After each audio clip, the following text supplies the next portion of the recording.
أعوذ بالله من الشيطان الرجيم. بسم الله الرحمن الرحيم. الحمد لله رب العالمين، وأفضل الصلاة وأتم التسليم على سيدنا محمد صلى الله عليه وسلم وعلى آله وصحبه أجمعين. اللهم علمنا ما ينفعنا وانفعنا بما علمتنا وزدنا علما يا أرحم الراحمين. اللهم أرنا الحق حقا وارزقنا اتباعه، وأرنا الباطل باطلا وارزقنا اجتنابه. اللهم صل وسلم على عبدك ونبيك محمد صلى الله عليه وسلم وعلى آله وصحبه أجمعين. مؤلف حفظه الله تعالى شروع کرده بودن در رابطه با بحث جدید بود، یعنی فصل اول که در اینجا از شروع کرده بودن مدخل الى دراسة علمی مصطلح الحدیث.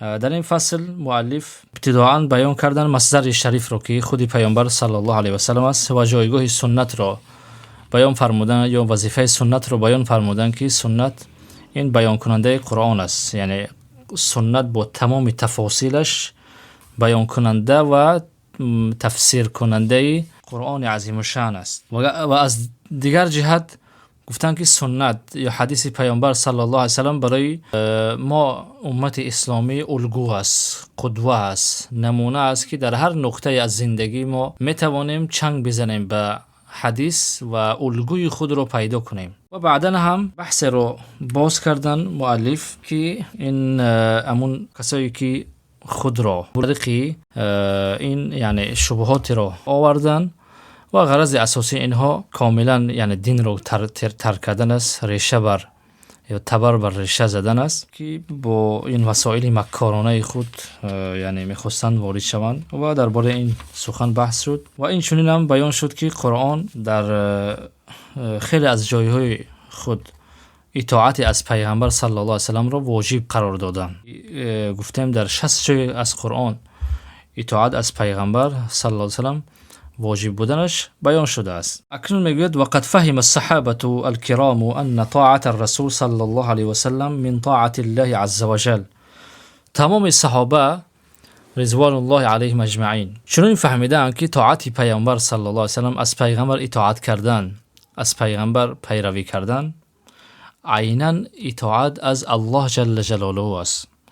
از همین خاطر است که فکانوا شدیدی العنایه بكل ما صدر عن رسول الله صلى الله عليه وسلم من قول أو فعل أو تقرير أو غير ذلك من الأمور التي تستفاد منها الأحكام الشرعية. از همین خاطر است که صحابه خیلی اهمیت بیشتر میدادن، یعنی خیلی نسبت به اعتنا ورزیدنشون به سنت خیلی سخت بود. به هر آنچه که از پیغمبر صلی الله علیه و سلم صادر میشد، هر چی که از زبان پیامبر صلی الله علیه و سلم خارج میشد یا از اون پیغمبر صلی الله علیه و سلم هر چیزی که سر میزد، فعلش، هر کاری که از پیغمبر دیده میشد یا تقریر یا بغیر از این، یعنی صفاتی که از پیغمبر میدیدن خیلی عنایت بیشتر داشتن، یعنی با تمام هستی چنگ میزدن به سنت های پیغمبر صلی الله علیه و سلم، چون این صحابه درک کرده بودن، خوب درک کردن که بدون سنت پیامبر صلی الله علیه و سلم، بدون اطاعت از اون حضرت صلی الله علیه و سلم ما نمیتوانیم قرآن را بفهمیم، نمیتواند ایمان ما مقبول قرار بگیرد. او غیر ذلك من الامور التي تستفاد منها الاحکام الشرعیه. حالا این بحث تمام شد، اکنون وارد میشد به بحث جدید که این تعریف حدیث شریف است. که حدیث شریف تعریفش چی است؟ میگوید تعریف الحدیث الشریف و هو تعریف السنة عند المحدثین. تعریف حدیث و تعریف سنت در نزد محدثین هر دو یک است، یعنی محدثین حدیث و سنت رو یک تعریف میکنن، هر دو یک است. حدیث چرا میگن؟ هو اقوال النبی صلی الله علیه و سلم و افعاله و تقریراته و صفاته. سخنهای پیامبر صلی الله علیه و سلم مانند انما الاعمال بالنیات و انما الاعمال بالنیات، این حدیث است، حدیث قولی است که از سخن پیامبر صلی الله علیه و سلم است. و افعاله و فعلهای پیغمبر، کردار پیغمبر صلی الله علیه و سلم، مثلا مسح على الخفین، ان النبی صلی الله علیه و سلم مسح على الخفین، پیغمبر برای مسیح ها ماسک کشیدن. نگاه این فعل است، پیغمبر فعل این رو انجام دادن. این سنت یا که حدیثی فعلی است. و تقریراته، تقریراتی پیامبر صلی الله علیه و سلم، تقریر همین است که پیامبر صلی الله علیه و سلم کسی از صحابه را میبیند که یک کاری را انجام میدهد و او را نهی نمیکنه، مثال معنی نمیکند، یعنی او را اقرار میکند این کاری کرده تو درست است. مثلا باری صحابی را دیدن که بعد از نماز فجر برخواستن 2 رکعت نماز خوندن. گفتن که این چی نماز بود شما خوندین؟ گفتن که یا رسول الله من 2 رکعت قبلی نماز فجر رو نخوانده بودم، این همون 2 رکعت قبلی است. و پیامبر سلام چیزی نگفتن، رو اقرار کردن، یعنی که این کار شما درست است معناش. و صفاته، و این چنین صفات‌های پیامبر صلی الله علیه و سلم. صفات‌های پیامبر صلی الله علیه و سلم 2 قسمت است. یکی صفات‌های خلقی است، یعنی اخلاقی یعنی تمام اخلاق پیغمبر صلی الله علیه و سلم داخل میشه. و صفات‌های خلقی است. خلقی یعنی اون آفرینش پیغمبر یا آفریده شده پیغمبر صلی الله علیه و سلم، یعنی مثلا هیئت پیغمبر، شکل پیغمبر و صورتش، اینا صفات‌های خلقی هستند. از صفات‌های اخلاقی احکام گرفته میشه، چون این صفات‌های احکامی برمیگردن به امو 3 قسمت اول، به اقوال، افعال، تقریر. چون وقتی ما اخلاق میگیم، اخلاق پیامبر صلی الله علیه و سلم یا که امو کردار پیغمبر است که برمیگرده به فعلش، یا که سخن‌های یا که از گفتارش است مثلا. و صفات‌های خلقی باشن، از اینو احکام گرفته نمیشه. یعنی پیغمبر مثلا صلی الله علیه و سلم دراز نبودن، مثلا اونقدر کوتاه هم نبودن، چهره مبارک مثلا با چهره گرد مانند بودن، قشهای اون حضرت صلی الله علیه و سلم باریکی مثلا درازی خیلی شکل قوسی داشتن، میجه های کلان کلان داشتن، چشمای کلان کلان داشتن، مثال چهره زیبا داشتن. اینا صفات‌های خلقی هستن. حالا شما ببینید یک محدث تمامی موضوعش درباره همین است، یعنی هر چی که از پیغمبر صلی الله علیه و سلم صادر میشه یا هر چی که به پیغمبر وابستگی داره درباره همون بحث میکنه، همه همون چیز رو میاره، جمع آوری میکنه. این وظیفه محدث است. این تعریف حدیث است. در نزد محدثین گفتیم که حدیث و سنت هر دو یک است در نزد محدثین، اما سنت در نزد غیر محدثین معناهای مختلف داره. اول اینکه معنای سنت در لغت به معنای سیرت است، به معنای طریقه است، یا که از طریقه المسلوکه، راهی پیموده شده را میگن. این معنای لغوی است که از همین معنای لغویش اون حدیثی که مشهور است، فمن رغب عن سنتی فلیس منی. در این حدیث فمن رغب عن سنتی فلیس منی، مقصد از کلمه سنت در اینجا فمن رغب عن سنتی یعنی هر کسی که از راه و رویش من روی گردان شود پس او از من نیست، یعنی او از جمله کسایی که در راه و رویش منند از ما نیست. این معنای سنت است در لغت، به معنای راه و رویش، که از جمله همین کلمه سنتی که در این حدیثی که شده است به همین معنای لغوی است. فمن رغب عن سنتی فلیس منی. یا که ما میگیم النکاح در اون کتاب‌هایی که برای نکاح آداب و مستحباتش ذکر میکنن، در اونجا حدیثی رو میارن که النکاح سنتی فمن رغب عن سنتی فلیس منی، مثل به همین معنای لغوی از سنت. و سنت رو در نزد محدثین بیان شد که سنت مرادفی حدیث است، یعنی هر دو یک است که در رابطه با اقوال پیغمبر و افعال پیغمبر و تقریرات و صفاتش صلی الله علیه و سلم بحث میشد. اما در نزد اصولیین معنای سنت چی است؟ اصولی یعنی اصول فقه در نظر دارد. معنای سنت در نزد اصولیین این به معنای مصدری تشریعی ثانی است که ما در ابتدای این کتاب در مقدمه ذکر شده بود. یعنی معنای سنت در نزد اصولیین خاص‌تر است از معنای سنت در نزد محدثین، چون که در نزد اصولیین سنت فقط چی رو در بر میگیرد؟ اقوال پیغمبر رو، افعالش رو و تقریراتش رو، اما صفاتش رو در بر نمیگیرد. چون اصولیین، اهل اصول، به صفات پیغمبر صلی الله علیه و سلم کار ندارن، چون وظیفه اینها چی است؟ استدلال است که از صفات پیغمبر صلی الله علیه و سلم دلیل گرفته نمیشد، یعنی همچون دلیل شرعی. این معنای سنت بود در نزد اصول حدیث که عبارت از چیز از سخنهای پیغمبر و فعلهای پیغمبر و تقریراتش. اما در نزد فقها معنای سنت چی است؟ به معنای مستحب است. یا معنای سنت اون چیزی رو که برای فاعلش ثواب است و برای تاریکش گناه نیست. یعنی هر کسی که این سنت رو انجام میدهد ثواب حاصل میکند، هر کسی که او رو ترک میکند براش گناه نوشته نمیشد. این سنت است در نزد فقها. ما وقتی که کتاب‌های فقهی را باز میکنیم میگیم مثلا سنت‌های طهارت چی است؟ سنت‌های طهارت 3 مرتبه اعضاها رو شستن است، کلی سر رو ماسک کشیدن است، مثال مزمزه کردن سنت است، استنشاق میگیم سنت است، از طرف راست شستن سنت است، با یعنی پای هم شستن سنت است. میگیم همه این سنت هایی که ما در کتاب‌های فقهی میخوانیم به همین معنا است. به کدام معنا؟ یعنی کننده اش ثواب میگیرد اما ترک کننده اش گناه نمیگیرد. اما در نزد علمای عقیده معنی سنت چی است؟ سنت در مقابل بدعت میستد. سنت در نزد علمای عقیده در مقابل بدعت میستد، یعنی بدعتی عقیدوی، چون بدعت هم یکی بدعتی عملی است، یکی بدعتی عقیدوی است. به مانند بدعتی همون گروه هایی که مثلا قدریه و جهمیه و معتزله اینها بودن. وقتی که ما در کتاب های عقاید کلمه سنت رو میبینیم مقصدش همین است که یعنی خلافی بدعت است، بدعتی عقیدوی. حالا اینها رو یعنی خوب یعنی دقت دادن بسیار خوب است، چون بعضا خلط میشد، آمیخته میشد، چون بعضی انسان هم از کلمه سنت، مثال از کلمه سنت شاید فقط همین قدر درک کرده هستند که سنت چیزی رو میگن که از یعنی کننده اش ثواب حاصل میکند و ترک کننده اش گناه نوشته نمیشد براش، به معنی که در نزد فقها است. و در هر جایی که کلمه سنت رو دید به همون معنا حملش میکند که این خوب نیست. یعنی طالب علم باید اینها رو دقت بدهد. پس موضوع اساسی ما همین بود که تعریف حدیث چی بود؟ اقوال پیامبر صلی الله علیه و سلم و افعالش و تقریراتش و صفاتش.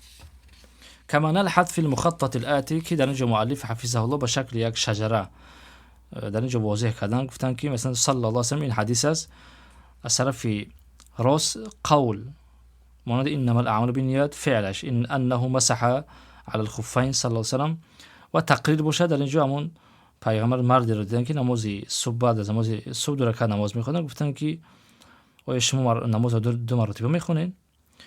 گفتن که من نمازی اون 2 رکعت قبلی رو نخونده بودم و این رو خوندم.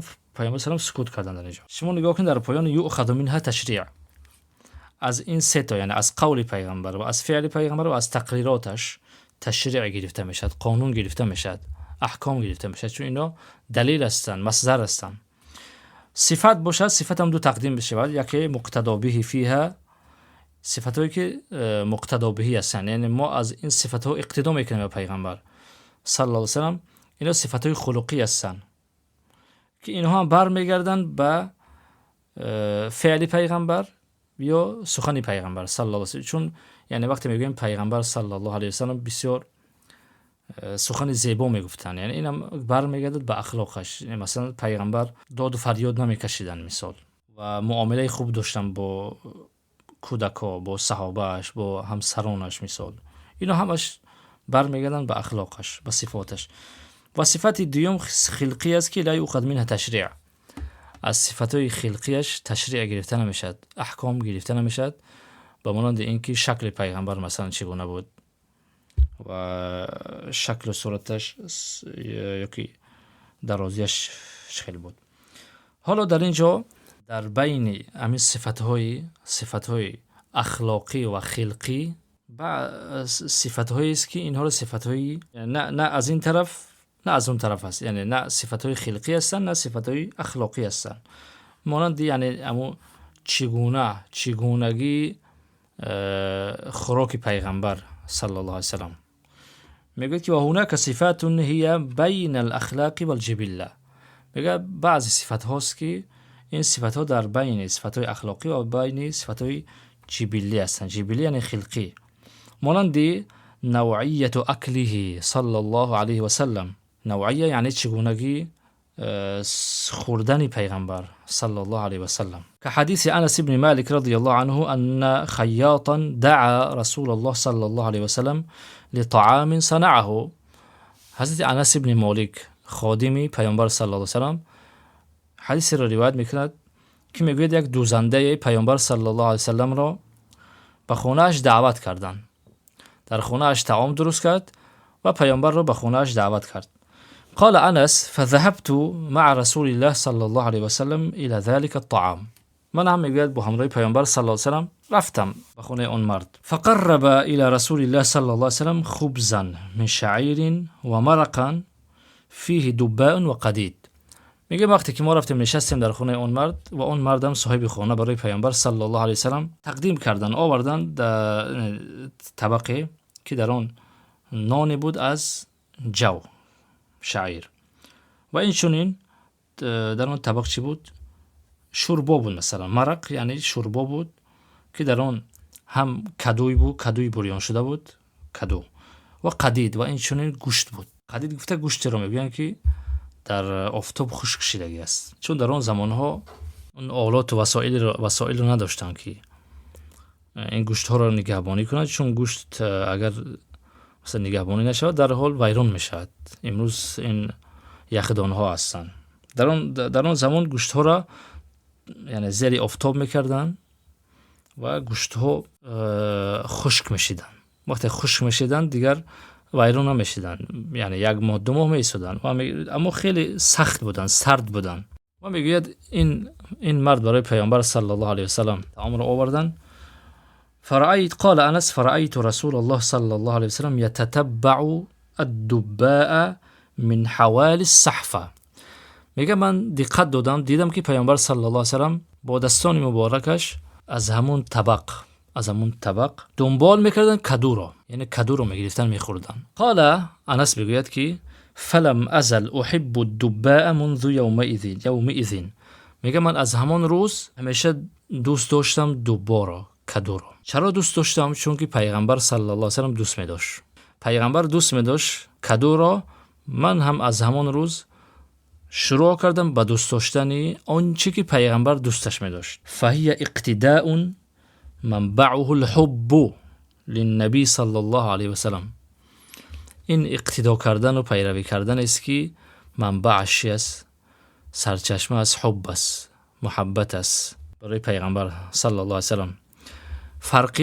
فرقیت اقتدای صحابه، فرقیت پیروی و اقتدا کردن صحابه از بسیاری از ما همین است که آنها اقتداعشان سرشار با محبت بود. اقتدای آنها تکیه به حب داشت، یعنی منبعش بود، محبت داشتن. آنها سر تا پا با کلی وجود و هستیشان پیغمبر صلی الله علیه و سلم رو دوست می داشتن. و این چنین حضرت عبدالله ابن عمر رضی الله عنهما وقتی به سفر می رفتن، به راه می رفتن، به حج وقتی که می رفتن، میگوید که به راههایی می